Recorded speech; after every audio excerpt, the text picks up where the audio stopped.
My name is Jobena Petonoquot, and I'm from the Kitigan-Zibi Reserve. I have a bachelor's in art history with a minor in photography. My art practice entails a lot of stories that are deeply connected to my grandfather's retelling of family history. But I also use a lot of elements from my academic background. I do a lot of historical research with my art pieces, that a lot of them that you'll see. But the reason why I use my grandfather is because a lot of artwork that we see in museums in particular tell stories based on a non-Indigenous perspective. And with this art practice that I have the opportunity to tell my story from my own perspective. And I use a lot of floral beadwork and a lot of plant life because my grandfather was deeply connected to the land. He loved the land. I'm deeply connected to the land.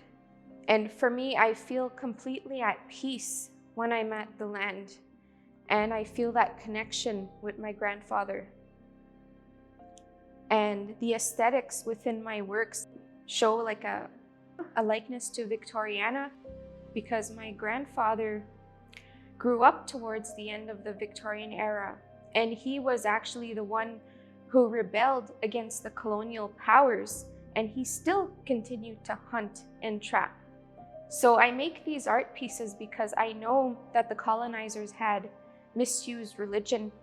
I use a lot of religious symbols within my work, but I'm indigenizing my work. Even though it's about colonialism, I'm still indigenizing it because I'm using beadwork on objects that may not be considered indigenous in particular. Part of my identity is derived from colonial interventions. I use Victorian-era aesthetics because it's only appropriate. That's where my grandfather experienced the interventions of colonial tactics to try to get us to discontinue our way of life and living. So because of colonialism, I don't really speak my Algonquin language. But when I found beadwork, it was really empowering. It was empowering for me because I could finally speak my language through art. And historically, when natives in general had used beadwork, just use it in everyday life to communicate particular happenings, things that happened that were worth documenting through art, they did that.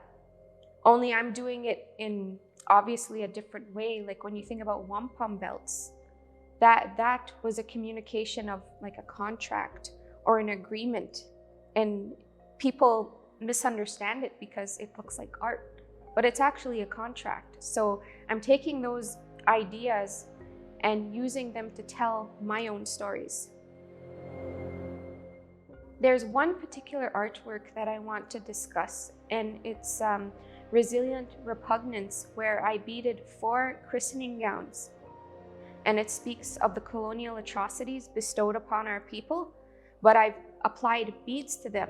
And that speaks of resilience because I'm still practicing my culture by telling a story through art. So these dresses are very important to me because they speak of the misuse of Christianity to hurt our people with residential schools and genocide and Canadian history in general. But I also make references to funerary practices and the act of not forgetting but letting go. I buried these dresses at a particular time and place.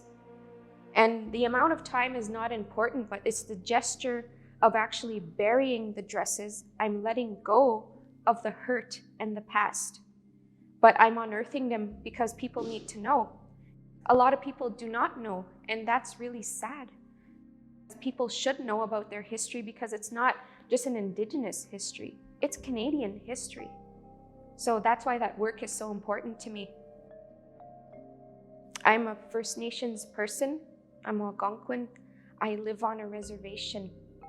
And what I know about reserves were set aside, but it was land set aside for our people to live on, while Canadians live on the rest of the land.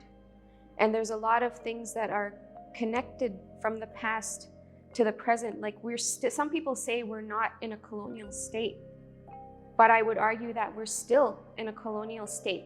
So that's why I still need to talk about this, and it's still relevant to right now. The rebellion of my ancestors refers to my grandfather and the other ancestors that rebelled against the colonial powers.